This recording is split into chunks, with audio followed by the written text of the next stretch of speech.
Hello Babu. டேய் செல்வம், எங்கடா இருக்க? வீட்ல தான்டா. பக்கத்துல மகா இருக்கா? ஸ்பீக்கர்ல தான் போட்டிருக்கேன். மாவும் கேட்டுட்டு தான் இருக்கா. அப்படியா? மகா எப்படிமா இருக்க? நல்லா இருக்கேண்ணா. மகா, செல்வம் கொடுத்த டீடைல்ஸை வச்சு அரவிந்த்ன்ற பையனை முழுசா விசாரிச்சுட்டேன். அப்படியாண்ணா? ஆமாம்மா, அந்த பையன் வேலை பார்க்கறான்னு நீங்க துபாயில ஒரு அட்ரஸ் கொடுத்தீங்கல்ல, அந்த அட்ரஸ என் ஃப்ரெண்டு கிட்ட கொடுத்து அந்த கம்பெனியில விசாரிக்க சொன்னேன். அரவிந்த் அந்த கம்பெனியில தான் வேலை பார்க்கறானா. சின்சியரான பையனா, நல்ல போஸ்டிங்ல நல்ல சம்பளத்துல இருக்கானா, நல்ல பையன்னு சொன்னாங்க. அப்புறம் அவங்க அப்பா, அவங்க அம்மா, அவங்க அக்கா எல்லாரும் பெங்களூர்ல தான் இருக்காங்களாம். அவங்க பெங்களூர்ல இருக்கிற அந்த அட்ரஸ்க்கு ஆள் அனுப்பி அவங்க குடும்பத்தை பத்தி விசாரிச்சு தெரிஞ்சுக்கிட்டேன். நானும் கிராஸ் செக் பண்ணிட்டேம்மா. அவங்க கொடுத்த அத்தனை தகவலும் உண்மைதான். அப்படியே அக்கம் பக்கத்துல விசாரிக்க சொன்னேன். அவங்க எல்லாருமே நல்ல பையன்தான்னு சர்டிபிகேட் கொடுத்துருக்காங்க. அரவிந்த் கொடுத்த தகவல் படி எல்லாமே பர்ஃபெக்டா இருக்கு. அதனால அந்த பையனுக்கு பொண்ணு தாராளமா கொடுக்கலாம். ஆனா ஒண்ணு, இது என்னோட சஜஷன் தான். அதுக்கப்புறம் நீங்க 2 பேரும் பேசிதான் முடிவு எடுக்கணும். ஓகேவா? ஓகேடா, நான் பாத்துக்கிறேன். நீ போய் உன் வேலையை பாரு. தேங்க்யூ. டேய், நமக்குள்ள எதுக்குடா தேங்க்ஸ்லாம்? சரி, வேற ஏதாவதுன்னா கால் பண்ணு. மகா, அண்ணன் சொல்றேன், நீ தைரியமா முடிவெடுமா. சரிண்ணா. Okay, good night, bye. Maha, Babu எல்லாம் சரியா இருக்குன்னு சொல்றான். இப்போ உனக்கு ஓகே தானே? எல்லாமே சரியா இருக்கிறது தாங்க எனக்கு தப்பா படுது. என்னமோ மனசுக்குள்ள ஒரு உறுத்தல். சரி, இன்னும் உனக்கு சந்தேகமா இருந்தா காலையில முதல் வேலையா அரவிந்த் வீட்டுக்கு போய் அவனை சந்திச்சு பேசிட்டு வந்துடலாம். அங்க போனா நமக்கு ஒரு கிளாரிட்டி கிடைக்கும்ல. எல்லாம் நல்லபடியா நடக்கும் மகா, நீ நிம்மதியா இரு.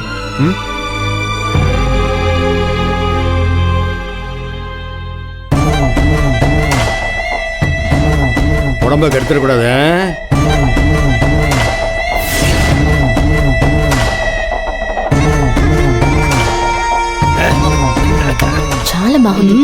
தண்ணி அடிக்கிறதுனா சிக்கன் சாப்பிடுறது நீங்களா? ஏய் சண்பகா, எனக்கு ஒரு பீஸ் சிக்கன் கூட. உன்னை சீண்ட கூடாதுன்னு சொல்லிருக்கல்ல. ஏற்கனவே டாக்டர் உன்னை இதை சாப்பிட கூடாதுன்னு சொல்லிருக்காரு. பேசாம குடி. டாக்டருக்கு வேற வேலை இல்ல. ஓகேடா மச்சான், தேங்க்ஸ்டா. மறுபடியும் கிராஸ் செக் பண்ணுவாங்க, பாத்துக்கோ. மை டியர் சன், யாருக்கிட்ட பேசிட்டு இருக்க? நாம கொடுத்த டீட்டெயிலை வச்சு துபாய் கம்பெனிக்கும் பெங்களூர் அட்ரஸ்க்கும் கோகிலோட மாமா ஆளுங்களை வச்சு செக் பண்ணிருக்காரு. அப்படியா? ஏற்பாடு பண்ண ஆளுங்க நம்மளை பத்தி கரெக்டா கன்வே பண்ணிருக்காங்கல்ல? அதெல்லாம் பண்ணிட்டாங்க. துபாய் கம்பெனில அரவிந்த்ன்ற பேர்ல உண்மையாவே ஒருத்தன் வேலை செய்யறான். பார்க்கவும் என்ன மாதிரியே தான் இருப்பான். அங்கேயும் விசாரிச்சிருக்காங்க. அதோட நம்ம வீட்டு அட்ரஸ்ன்னு நம்ம கொடுத்த பெங்களூர் அட்ரஸ்லயும் விசாரிச்சிருக்காங்க. அங்கேயும் நான் ஏற்பாடு பண்ண ஆளுங்க தெளிவா பதில் சொல்லிட்டாங்க. எங்க விசாரிச்சாலும் நம்மளை பத்தி சந்தேகம் வராதபடி எல்லா ஏற்பாடையும் நான் பண்ணிட்டேன். ஆனா ஏமிரா, ஆனா நீ இழுக்கிற. அடுத்து கோகிலாவோட அக்காவும் மாமாவும் நம்மளை சந்திச்சு பேச வந்துருவாங்க. அஸ்வின் சார் கொடுத்த பங்களா அட்ரஸ்ல தான், சென்னையில் இருக்கிற நம்மளோட ரெசிடென்சி அட்ரஸ் தான் செல்வத்துக்கு அனுப்பியிருக்கேன். நாம் அங்கே ஷிஃப்ட் ஆகி போகிறதுக்குள்ள கோகிலாவோட அக்கா மகா மோப்பம் பிடிச்சி வந்துட்டான்னா நம்ம எல்லாம் மாட்டிக்குவோம். அஸ்வின் சார் மகா கிட்ட ரொம்ப ஜாக்கிரதையா இருக்கணும்னு சொல்லியிருக்காரு. அப்ப இன்னைக்கு ராத்திரியே அந்த பங்களாக்கு நம்ம ஷிஃப்ட் ஆயிடுமா மகனே? யோ, குடிச்சிட்டு வளராதையா. நானே ஏற்கனவே டென்ஷன்ல இருக்கேன். அஸ்வின் கொடுத்த அட்ரஸ்ல அந்த பங்களா ஓனர் இருக்காரு. அவர் இன்னைக்கு ஃபாரின் போயிடுவேன்னு அஸ்வின் சொன்னாரு. அவரு போனதுக்கு அப்புறம் தான் நாம அங்க போக முடியும். அவர் எப்ப போவாருன்னு எப்படி தெரிஞ்சுக்கிறது? அதுக்கு தான் அந்த பங்களா செக்யூரிட்டி நம்பரை அஸ்வின் கொடுத்திருக்காரு. அப்ப அந்த ஆளுக்கு ஃபோன் பண்ணி கேளு. அதுதான் இப்ப கேட்க போறேன்.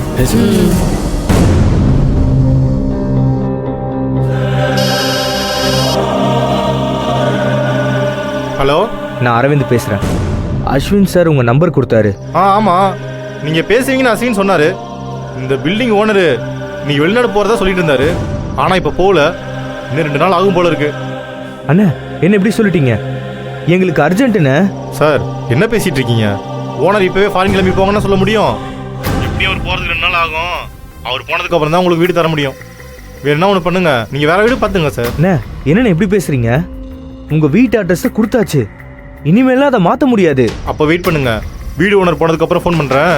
அதுக்கப்புறம் வாங்க, நான் வச்சிடுறேன். ஹலோ ஹலோ, என்னாச்சு மை டியர் சன், என்னாச்சு? அந்த பங்களா ஓனர் ஃபாரின் போக இன்னும் 2 நாள் ஆகுமா? ஐயோ என்ன இப்படி சொல்ற? அதுக்குள்ள கோகிலாவோட அக்காவும் மாமாவும் அந்த வீட்டுக்கு போயிட்டாங்கன்னா நாம மாட்டிப்போமே.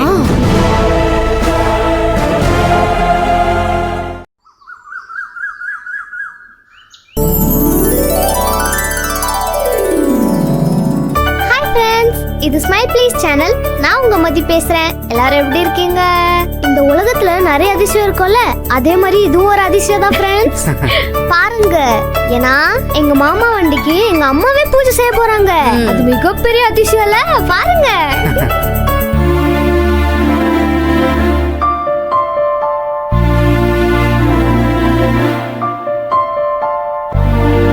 என்னங்க அங்க பாருங்க.